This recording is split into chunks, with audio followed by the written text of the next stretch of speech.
Bonjour à toutes et à tous et très heureux de vous accueillir pour cette première édition du JT Information du CEFIEC. Comme vous le savez, la réingénierie de la formation initiale infirmière est engagée. Les enjeux sont importants et vous serez les premiers acteurs. Avec Information, nous souhaitons vous placer au cœur de l'actualité, vous expliquer les enjeux, vous accompagner ou encore vous donner les ça marche en région. Pour ne rien manquer de l'actualité, je rappelle que vous pouvez retrouver toutes ces informations sur la nouvelle publication L'information en ligne dès la fin de ce journal. En un mot, le CEFIEC vous accompagne jusqu'à cette rentrée décisive. Sans plus attendre, les titres de votre journal.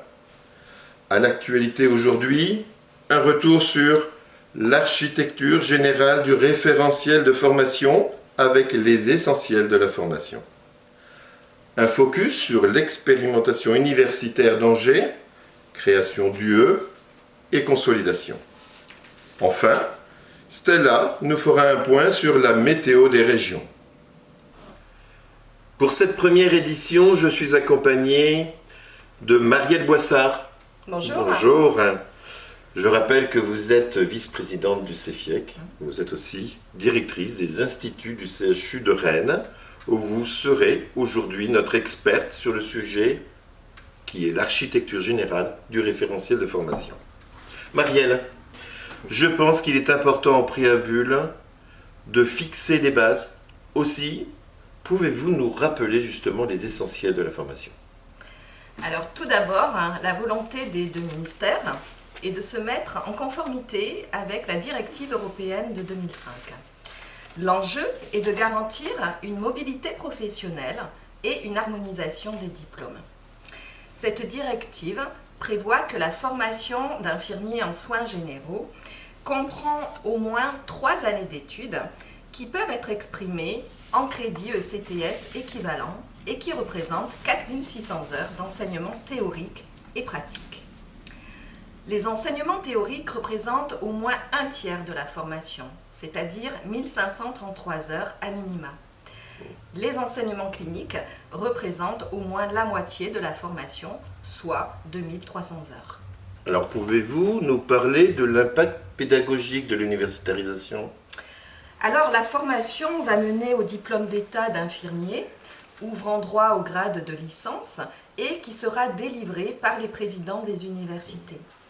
Les territoires universitaires auront toutefois la possibilité d'offrir un dispositif de formation qui permette une double diplomation, c'est-à-dire un diplôme d'état d'infirmier associé à un diplôme national de licence.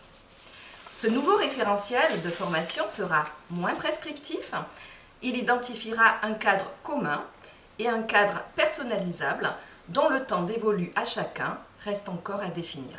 Oh, ce dispositif me paraît quand même complexe. Comment accompagner et structurer sa mise en place ? Alors la DGOS, c'est-à-dire la Direction Générale de l'Offre de Soins, et la DGZIP, c'est-à-dire la Direction Générale de l'Enseignement Supérieur et de l'Insertion Professionnelle, ont prévu la création d'un guide d'accompagnement pour faciliter la mise en place de ce nouveau référentiel, ainsi que la co-construction des maquettes pédagogiques. De plus, un suivi de cette co-construction des maquettes pédagogiques par les instituts de formation et par les universités est envisagé en région. Et au final, un suivi de la refonte de cette formation infirmière sera assuré conjointement par la DGOS et la DGZIP en lien avec les ARS, c'est-à-dire les agences régionales de santé. Alors, est-ce que vous pouvez, Marielle, nous en dire plus sur les objectifs de cette réforme ? Alors, les objectifs de cette réforme, ils visent à répondre aux nouvelles compétences attendues des professionnels, à répondre également aux aspirations des nouvelles générations d'étudiants en formation, à s'inscrire dans le cadre de l'universitarisation des formations paramédicales, à maintenir la reconnaissance académique du diplôme au niveau européen, à ouvrir davantage de droits universitaires aux étudiants en soins infirmiers et puis enfin à améliorer la qualité de vie des étudiants infirmiers. En tout cas, c'est clair, merci beaucoup. Mais pouvez-vous nous parler du référentiel, proprement parlé, et de ses spécificités? Alors ce référentiel comprendra des compétences spécifiques métiers, tout en s'articulant avec des compétences génériques qui ont été définies pour tous les professionnels de santé. Cela signifie qu'il y aura des UE spécifiques cœur de métier et des UE qui seront identiques, voire mutualisés à toutes les autres filières de santé. C'est surtout dans l'idée de développer une culture commune. Oui, oui. Alors, comment sera décliné ce référentiel de formation? Ce référentiel de formation sera décliné avec 2300 heures d'enseignement théorique pour 114 CTS et 2300 heures d'enseignement clinique qui seront réparties sur 66 semaines, soit 66 CTS. L'enjeu est qu'une semaine de stage corresponde à un ECTS. Ensuite, l'approche par compétences a été maintenue et elle sera déclinée graduellement par année de formation. La priorité fondamentale est la volonté de préserver la qualité de vie étudiante en garantissant 20 semaines d'enseignement théorique et clinique avec du temps personnel intégré, plus 2 semaines de congés pour chaque semestre, ainsi que les congés estivaux. D'accord, très bien. Comme je l'annonçais tout à l'heure, on va faire un petit point sur la rubrique « Ils l'ont fait pour nous et ça marche ».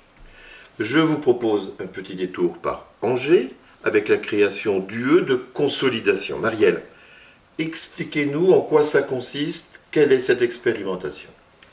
Alors, l'objectif de cette unité d'enseignement de consolidation est la mise en adéquation entre les besoins de santé du territoire et les projets professionnels des étudiants.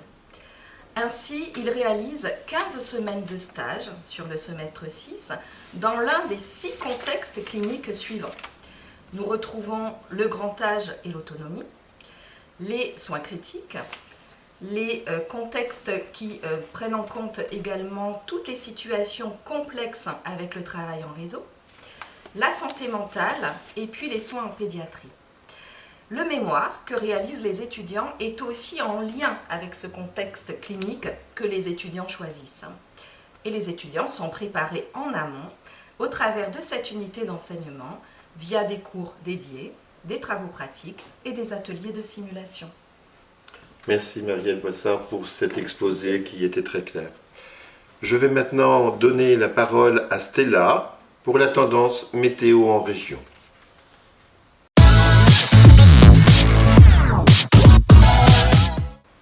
Merci Xavier.